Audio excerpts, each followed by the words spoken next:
اے پیغمبر، جب تم سے میرے بندے میرے بارے میں دریافت کریں تو کہہ دو کہ میں تو تمہارے پاس ہوں، جب کوئی پکارنے والا مجھے پکارتا ہے تو میں اس کی دعا قبول کرتا ہوں، تو ان کو چاہیے کہ میرے حکموں کو مانیں اور مجھ پر ایمان لائیں تاکہ نیک رستہ پائیں۔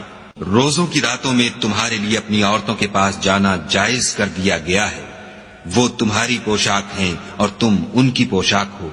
خدا کو معلوم ہے کہ تم ان کے پاس جانے سے اپنے حق میں خیانت کرتے تھے، سو اس نے تم پر مہربانی کی اور تمہاری حرکات سے درگزر فرمائی۔ اب تم کو اختیار ہے کہ ان سے مباشرت کرو، اور خدا نے جو چیز تمہارے لیے لکھ رکھی ہے یعنی اولاد، اس کو خدا سے طلب کرو، اور کھاؤ اور پیو یہاں تک کہ صبح کی سفید دھاری رات کی سیاہ دھاری سے الگ نظر آنے لگے، پھر روزہ رکھ کر رات تک پورا کرو، اور جب تم مسجدوں میں اعتکاف بیٹھے ہو تو ان سے مباشرت نہ کرو، یہ خدا کی حدیں ہیں، ان کے پاس نہ جانا۔